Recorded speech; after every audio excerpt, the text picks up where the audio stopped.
Okay, for today's video, I wanted to talk about the times I broke bones. I'm kind of starting fresh for the new year. I want to give you an idea of who I am. So, one of the integral parts of my life has been hurting myself. Sorry. No, I mean it though. As a kid, I tripped. As playground, simple shit.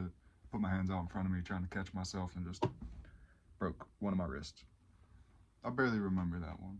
It was like maybe preschool at the time. And then a little bit older, jump up to fourth grade, played soccer, got really into it. I actually really liked it. I started around like maybe second grade, so I was a couple years into it. I was at a new school, having fun with all my friends, getting to know these people. And then the one day, I'm running after the ball. We learned this one trick. It's like a trick. It's called a dragster, where you step on the ball and kind of like flick it backwards. So I go to do that. It's like right at the edge of the line. I don't want it to go out of bounds. Run right over to it, put my foot on top of it, and someone kicked the ball out from under me. I didn't even get to do the move. And then I fell again, try to catch myself. I learned that, yeah, don't try to compensate, just fall. So the coach see me fall, he runs over to help me. He picks me up, like not in his arms, but walks me over to the tree and he's like, "You good? You all right?" And I was like, "Yeah, I'm all right." He's like, "Really?" I was like, "No, look at my hand." And my hand was like, this is hard to explain. It was like in a Z shape, bro, because my hand was literally above like where it was supposed to be. So it literally looked like like I said, hard to explain, but maybe you can imagine that. Little kid me didn't have to imagine. I was looking at my hand completely out of place, like I know I broke my wrist this time. And that was when I started to like actually process it. I fell, I was in shock. When I looked back down at my wrist and saw how out of place it was, I was like, I'm okay. No, I wasn't. I started screaming, I started crying. They called my mom real quick. She got there, and then I got in the car. I was still crying. I was still upset. My cousin actually went to soccer practice with me that day, so he got in the car too. We both got to go to the emergency room. And then when we got in the car, I remember I had heard this radio report, and I'll only bring it up because I just heard it again, bro. They were talking about how good for you swearing is, how it could help you with pain, how it could make you sharper, all this other shit, like more focused. And I asked my mom in that moment. Fourth grade me was like, "Mom, can I swear?" I don't know why I asked. I don't know what I wanted permission for. I should have just tried it. But my mom was like, "What are you talking about?" And then I explained all that to her while I was like crying through the tears with my fucked up wrist in the back seat. And she was like, "Sure." And I remember I was like, "Shit." Didn't help. I was still crying. So my mom gets me to the hospital. They start going to hook me up with the IV. They asked me if I could move my wrist at all. And I was like, "No, I can't move it. Look at it." And they were like, "Just try. Just very slowly, try moving some of your fingers." And I was like, "Okay." And I remember I looked down at it. I still had the penny on from soccer practice. I had the red, like fucking fishnet shit on, and I tried moving my fingers, and I could see the edges of them move and stuff. And I was like, and they were like, "See, sometimes when you go slow, you can get things done." And I was like, "All right." Like little kid me was learning, but I was still in a lot of pain. And then they were like, "Okay, now we're gonna have to put you under so that we can start doing the surgery." And I was like, "I don't want to go under." They were like, "What are you talking about?" I was like, I've been put under before. I'm afraid. I don't want to die." And they were like, "You're not gonna die. It's gonna be fine. You don't want to be awake for what we're gonna do next." And I was like, "No, I don't want it." And they ended up just putting me out while I was still refusing, because I was a little kid. I'm sitting there crying, screaming all this shit, and they're just like, so when they put you under, it's actually like a twilight. You're not just like completely dead on the table. So basically you're like half awake. And whenever I came back to, they said all I could do was say thank you. They said every other doctor, every person I saw was just like, "Thank you, thank you, thank you, thank you, thank you, thank you." Because I guess I was just so happy to be fixed, like, and I realized I was alive. So little kid me was very happy and on a lot of drugs. So probably more drugs, actually, yes, definitely more drugs than I've ever been on, because I was in fourth grade. I hadn't tried anything but whatever the hospital gave me at that point. uh, the next time I broke a bone wouldn't happen until a lot later. This was middle school, close to Thanksgiving. Can't remember exactly what grade, maybe seventh, maybe eighth, but I remember my mom. All right, let me start the story at the beginning, actually. I was at my cousin's house. We went over their neighbor's house. They had the friendly neighbor that they always hung out with, and we were just over there playing, actually, soccer, I think. Now that I say that, that's kind of crazy. I didn't realize that. But we're over my cousin's house playing soccer. My mom gets over there, you know, like she gets to my cousin's house. So I see her from the neighbor's house and I'm like, oh, my mom. Guess what we do to get to and from the neighbor's house? There's a fence. Climb the fence, go over it, go around it is like an extra minute. I remember putting my leg over the fence, putting the other leg over the fence, feeling just a little caught, and then face planting. Like I was one leg over the fence, and then just my whole face went forward to the ground. My pant leg from my shorts had gotten caught on the top of one of the fence posts. And I remember when I hit the ground, when it connected, I heard a crack, like a solid ass, I know something's broken crack. And I stood up. I was like, I've been through this before. And I run over to my mom's car and I was like, I broke something. I broke something. I heard it. I swear I broke something. And my sister's in the car. She's laughing at me. My mom's like, you're fine. What happened? What's wrong? And I'm like, I swear I heard something crack. I heard something crack. My mom literally just sits with me for like maybe 5 minutes. It goes from I broke something to I'm gonna die. I start panicking. I'm screaming. I'm crying. I'm like, Mom, I don't feel good. I really think I broke something and it was bad. It was bad. She's like, you're not gonna die. You're not gonna die. Just sit in the back. We're gonna go to the hospital. Um, oh my God, bro. I was so panicked. Like, it's embarrassing, but I literally said, I can't sit here. Like, I can't go to the hospital in the back seat. I won't be okay. And there was nothing else but an ambulance. So I ended up riding in an ambulance, and we can actually see it right all the way up there. You see that bear next to Kid Cudi? That bear with the 3D glasses on? That was the shirt I was wearing. When I got into the ambulance, you know, I laid down on a table and they're like, okay, we're gonna cut your shirt off unless you say no, you know, it's not your favorite shirt, is it? I was like, it might be. I couldn't remember what shirt I was wearing. And that shirt, you know, bear with the 3D glasses up there, was actually my friend's shirt. He had like lent it to me and I was like, this is an awesome shirt. And he was like, man, you just keep it. I don't even like that shirt that much, you know, like it wasn't anything crazy to him. And I was like, this is sweet. It was one of my favorite shirts. And they cut that thing off of me. I laid on that table. They put a neck brace on me because they were worried I might have broke my neck.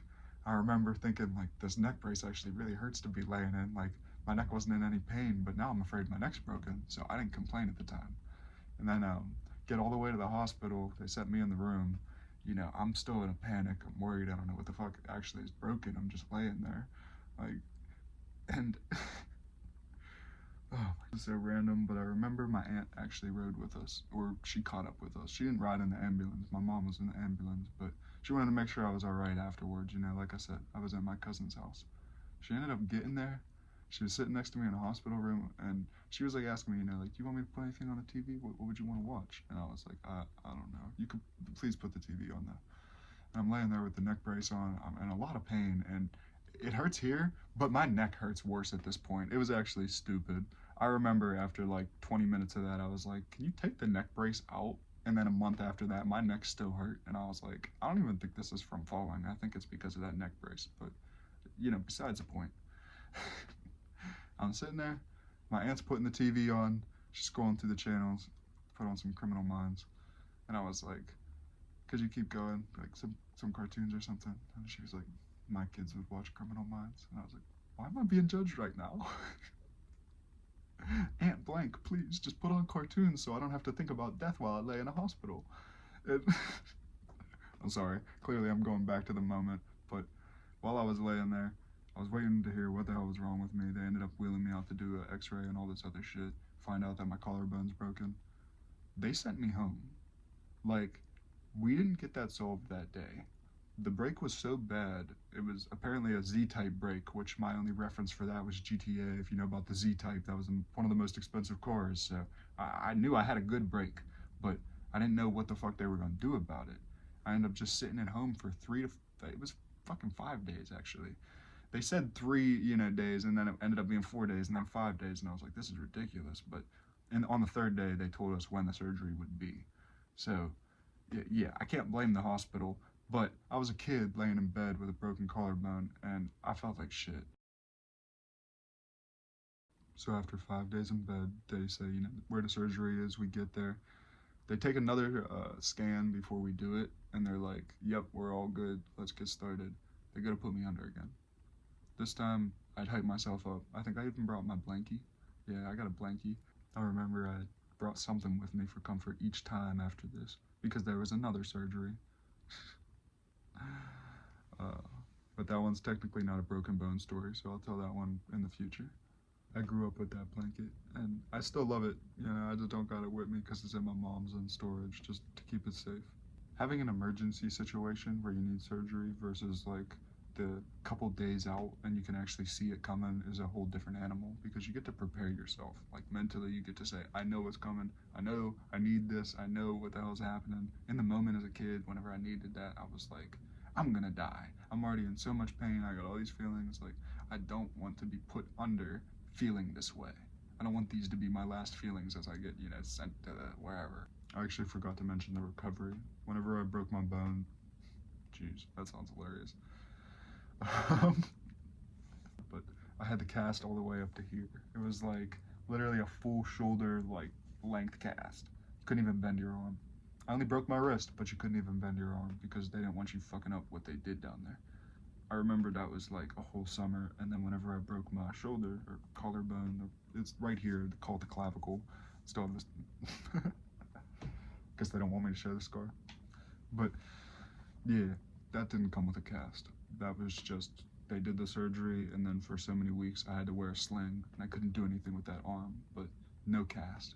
It was really weird because I remember thinking, like, isn't this super fragile? Like, wouldn't I want, like, absolutely nothing to touch this? Shouldn't there be, like, some kind of cast? But I guess that was only because I had previous experience where I wanted, like, some kind of armor on that shit. You might think the story ends there. You might think, oh, well, that was a couple surgeries and then he got more jaw surgery. No, I also had a plate put in there and I had to get it taken out. Well, I felt like I had to get it taken out. It was giving me uncomfortability. So after a couple years, I went back to the doctor and I was like, hey, this hurts. It doesn't feel good. And you said if it still gave me discomfort, I could get it taken out. I would like it taken out. That was a completely different process. After that, I don't even remember how long I had to wear the sling. They cut it back open and then they just took it out. There's, I think, 5 screws. Most people, for the record, they don't even do surgery when you break your collarbone. Apparently, the break is so not severe that they just go back together after some time. You wear a sling, they reset themselves, and then it's just, you're good. But if you really fuck up, they'll give you surgery. I know one person on the planet who has got this done. Whenever I broke my collarbone, like I said, I was in my neighbor's house. Their neighbor's dad ran out and was like, yeah, my son's broke his collarbone like 3 times. Your kid will be all right. And I was like, it's just such a crazy thing to say to a kid that's like, I think I'm gonna die. And he's just like, nah, my kid's been through this 3 times. I was like, well, I can't argue. I guess I'm fine. Neighbor's dad was like a whole character. That dude was like, the first thing he said was not that. It wasn't reassuring. It was, I have house insurance. He did not pay for the ambulance ride, by the way. He didn't even, like, there was no conversation after that. He was just like, I have house insurance. Like, bro. I look back and I'm like, it gave me a lot of experience. Like, life experience taught me a lot of things. I had to take care of myself in a whole different way. But, wow. There was a lot of takeaways from hurting myself. I gotta stop saying it like that. But, yeah. There was a lot of things I learned through these experiences of getting hurt. And one of the biggest things was that being afraid doesn't actually keep you from being hurt. Like, don't get me wrong, if I wouldn't have climbed the fence, I wouldn't have broke my shoulder. But you can trip and hurt yourself. Like, you don't need to be, like, doing some crazy activity to go get in an accident. So you might as well do the things that you want to do and not be so afraid of the consequences of if what could happen. Don't be afraid. I've ziplined. I've done a lot of, like, things that are perceived scary now, but before as a kid, I'd be like, getting scared to death and shit because it all got in my head. I started to hurt myself. I remember I'm immortal, not immortal. I remember I'm amortal. I remember I'm just a guy and anything could happen at any moment. I could trip, hit my head, and just be out. So remember, you could trip and be like, that could be it. That could be your whole ending. Don't let your whole life be, I was afraid of anything happening and then I just slipped at the top of the steps. Go live your life. I know there's some people in the world that have never broke a bone, and I want to say how jealous of you I am. Let me see if I can count the surgeries I've had on my hands. I've been through. I broke my wrist. I broke my shoulder. I actually had another hairline fracture as a kid. I broke both wrists, so that's something. Through wisdom teeth, and then the other jaw surgery I had, and then I got that plate taken out. Yeah, that's 6 right there. So I got a whole handful. But my sister, on the other hand, has only ever gotten her wisdom teeth taken out. And I'm like, it's cool, like it's a good thing, but I feel like the trade-off is that I have the experience because in the future we all got, we're gonna get older, we're gonna have some kind of health problems, we're probably all gonna have a surgery in our lifetime. I have the experience. I went through that shit as a kid. I know not to be afraid, or at the least that it's not gonna help you. Some things you just gotta get done. Because, like I said, I got caught on that as a kid, and not everybody goes through a bunch of these experiences. So I want to pass that on to you without the surgery. Don't be afraid. It's not going to save you. Also, getting hurt as a kid is so embarrassing because all the other kids just stare at you. Like, they don't say anything reassuring. They're not like, are you okay? Or are you going to be okay? They literally just watch from a distance, like,